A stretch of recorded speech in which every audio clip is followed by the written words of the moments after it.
Hello and welcome to Tracy Momey Reads. Thank you so much for tuning in. I am back this week with yet another book review. I'm so excited about this book today, y'all. I'm going to be talking about the Final Revival of Opal and Nev by Dawnie Walton. Look at that cover. Get into it. Listen, this book was so good. And I initially had heard about this a while back. It came up in a book group that I was in, saw it on Instagram. A friend of mine kind of told me about it. And I even saw when Barack Obama posted like his favorite books of 2021, that book was on his list. But when I initially read like the little blurb, I was kind of like, I don't know. I mean, it doesn't sound like anything that I would find interesting. But again, after a friend of mine said that she read it and that she really enjoyed it, and it was like one of her favorite books now, I was like, okay, you know what? I got to get into this one. Let me check this out. It was so good. Oh my God, it was so good. First of all, let me get my handy dandy notes here. It's been a minute since I've got notes. I've been usually just kind of either improvising or ad-libbing or whatever, but I did not want to miss any major points. So the book itself, it's a fiction book. Okay, first of all, it is a fiction book, but the way that the author writes it and has it set up, it's like you're reading almost the transcripts of a documentary, ends up being like a memoir or a biography that this journalist is putting together about this infamous duo, this musical duo. I guess from like the 70s. They were like punk or folk. It was like a mishmash of genres. And Opal was like this Black woman from the South, and the way that they described her in the book, she was very dark skinned. She wasn't beautiful by traditional standards. And she had an issue with alopecia. So she had, at this point, because it goes back and they talk to her family and she recalls memories from her childhood.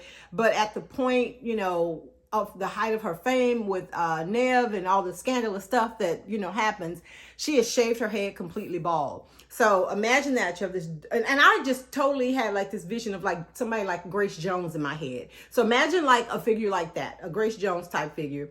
And then her partner Nev, he was like this white, pasty British guy, very thin, flaming red hair. So they were like on the opposite ends of the spectrum. And like one of the people that she interviewed in the book made this comment that brought such a visual to life. She said looking at the two of them together was like looking at one of those Benetton ads from the like 80s or 90s or whenever those ads came out. And I was like, yes, I can see that. This book was written so well that I had to stop myself several times from going out trying to find images or articles about stuff that she referenced in the book. Because I do that, like when I read Cicely Tyson's memoir, Just As I Am, and she maybe mentioned movies or productions or, things in time. I went out, to Google and I kind of typed that in and a picture came up or the article came up to kind of reinforce what, Cicely Tyson was talking about. That is how realistic this book appears. I wanted to go out and see pictures of Opal and Nev, because I was speaking of pictures. There was this one picture that she kept talking about throughout that kind of made them famous or infamous after this riot at one of their shows, and a photographer had captured this image of Nev like fleeing the chaos, and he had Opal on his back and she like had her mouth open. And so I was just really trying to visualize what this picture looked like. And like I said, I had to like stop myself from going out to the internet because I know it doesn't exist. Like it was all like figments of the author's imagination. And what a wild imagination. I mean, just so many nuances and details. You swear you're reading an actual memoir or biography or, or something. And she actually, not a whole lot, but there were times where she kind of weaved in like some actual like people, like actual celebrity or someone that may have been around during that time. She talked to Opal's sister. They talked to producers, session musicians, and things like that to really give it some realism, make you think that you were reading about these two figures as if they were real. And it's not a spoiler, so I will say that, but because it's kind of revealed early on, and I think maybe in a blurb they may even say something. The journalist who's putting all this together and who is, bringing everything to life, she is the daughter of one of the session musicians who worked with Opal and Nev back in the day. And also turns out Opal had an affair with her dad. So what I won't tell you is like, because this was kind of the buildup for me, even though she like was really into Opal and Nev's story and also trying to figure out how her dad played into that because he died before she was born. I think she was also trying to get some answers as to what really happened and how he died, because he died like kind of in the mix of an event featuring Opal and Nev. So that part was really kind of like, oh my God. And then to find out who orchestrated that whole thing, I was like, but it's par for the course. Even though it was like a fictional book, of course that person was responsible, with no consequences. The detail also with the different decades that she writes about, I feel like she had to have done like some serious research. I'm not sure how old Dawnie Walton is, but like to capture, like, 'cause she goes through all these like the 70s, 80s, I mean, all the way to present day, because all of this is kind of leading up to a reunion of sorts with Opal and Nev at a big festival, which sounds very Coachella-esque, but it's called something else. And yeah, so she goes back in time and kind of brings us present day with all this information and all these details, and everything from the clothing to the social climate. It's just so spot on. It's just so spot on. And I think it was really a brilliant touch to like bring in like all these other people, who could kind of vouch for things that were happening during that time, like the record executives. And like I mentioned, some of the session musicians. She talked to other artists that were on their label at the time. And it was just really a fascinating read. I mean, once I got into it, it's like I couldn't put it down. I mean, I wanted to know more. I wanted to know what happened to the girl's dad. And it was just so much going on. Yet it wasn't so convoluted that you either thought that it was too much or that it was unrealistic. And I know that sounds crazy because it's a fiction story, but you know how like you're watching like action movies, for example, and there'll be this person who is like the protagonist. They don't have superpowers or anything, but they get tossed around and get their ass kicked and thrown off of buildings pretty much.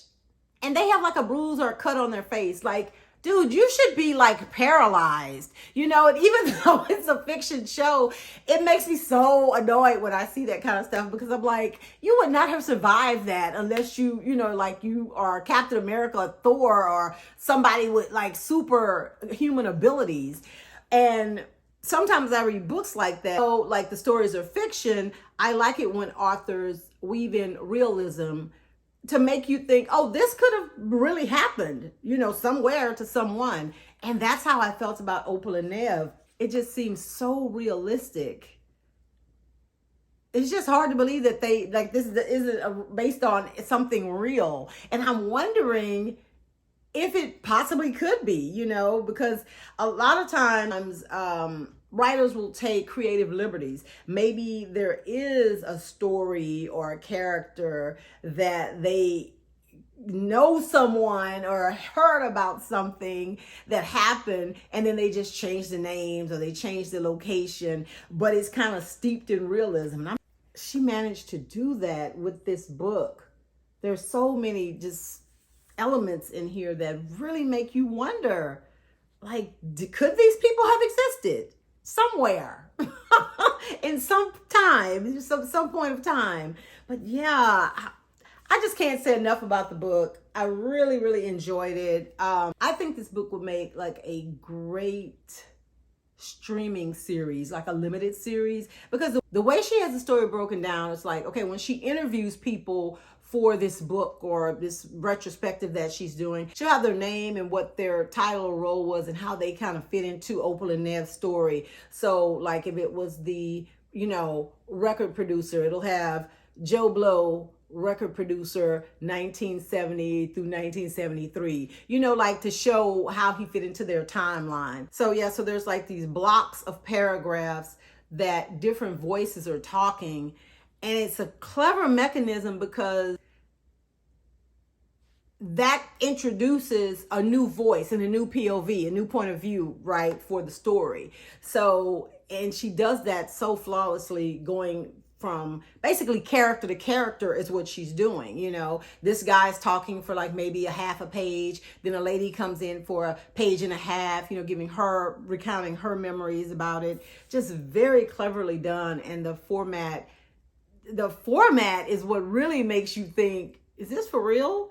Because I think back to, like when I've read interviews in Rolling Stone, and how the writer will give like these offsides, like saying something like, I'm sitting here with John Bon Jovi, and now he's like sipping his tea, looking out the window of his estate, like how they do that kind of thing in between like the actual questions or the talking. Like she makes those kind of astute observations about, the characters or the people that she's talking to in the book.